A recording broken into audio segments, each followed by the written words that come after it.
तो आज के इस वीडियो में हम लोग ब्रह्मवार्ता को अच्छा तरह समझेंगे। आज के बाद ब्रह्मवार्ता में कोई दिक्कत नहीं होगा। कक्षा के एक मूल्यांकन में प्राप्त के लिए निम्नलिखित अंकों के एक सारणीबद्ध रूप से संगठित किया गया है। संख्या जो निम्नलिखित दिया हुआ है, तो सबसे पहले हम क्या करते हैं, लिखते हैं सॉल्यूशन और 3 खंड बनाएंगे।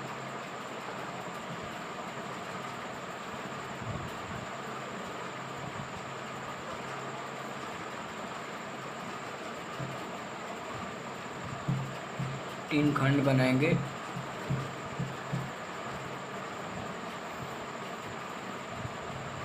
एक में लिखेंगे अंक, 2 में लिखेंगे मिलान चिन्ह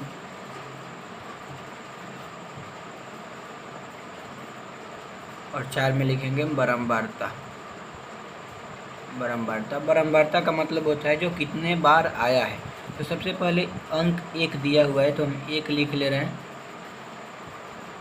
और 1 कितना बार आया है, 1, तो चिन्ह 1 दे देंगे और संख्या में 1 लिख देंगे। उसके बाद देखेंगे 2 कितना बार आया है, तो 2 देख रहे हैं तो 1 2 बार आया है तो 2 लिख देंगे और मिलान चिन्ह में 2 बार लिख देंगे और संख्या में और ब्रह्मवार्ता में 2 बार। ठीक। उसके बाद 3 देख रहे हैं, 3 कितने बार आया है, तो 3 गिनने पर 1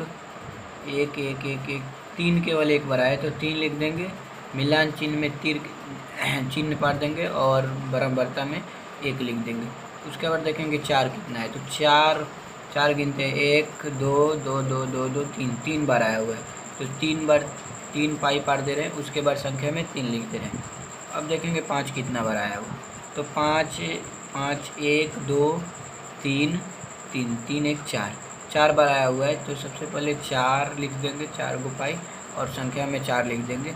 उसके बाद देख रहे हैं 6 कितना बार आया, 1 1 2 2 2 3 3 4 बार आया हुआ है 6, तो लाइन 6 पार देंगे, ड्रॉ कर देंगे और उसके बाद संख्या में 4 लिख देंगे।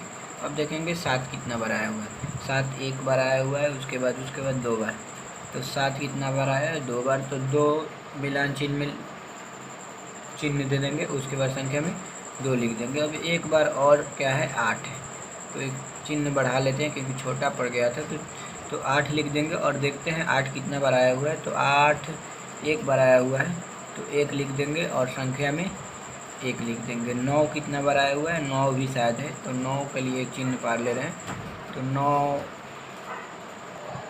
9 देखते हैं कितने बार आया है, 9 1 1 1 9 केवल 1 बार आया हुआ है तो मिलान चिन्ह में 1 चिन्ह पार देंगे और उसके बाद संख्या में 1 लिख देंगे। सबसे पहले अब देखिए, अब क्वेश्चन में बोल रहा है, 1 नंबर में बोला है कि अंकों का माध्य ज्ञात कीजिए। अंकों का माध्य ज्ञात कीजिए, माध्य निकालिए। ठीक।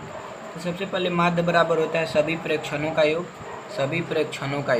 तो सब इसको जोड़ेंगे सबको, तो ये हो जाएगा 9 5 45 बटा 9 काट देंगे तो 9 5 45, माध्य बराबर 5। इसको जोड़ेंगे तो कितना आ जाएगा, इसको जोड़ेंगे तो 45, यानी 45 आ जाएगा। और संख्या कितना है, तो 1 2 3 4 5 6 7 8 9, तो सभी प्रेक्षणों का योग बटा कुल संख्या, तो सभी प्रेक्षणों का योग 45 हुआ।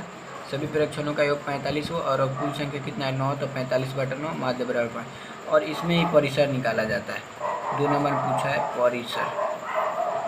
परिसर बराबर होता है सबसे बड़ा मान। सबसे बड़ा मान इसमें कौन सा है, 9, और माइनस सबसे छोटा मान 1, तो 9 - 1 करेंगे तो कितना आ जाएगा, 8 आंसर। बस इतना ही माध्य में। इसके बाद माध्य का झंझट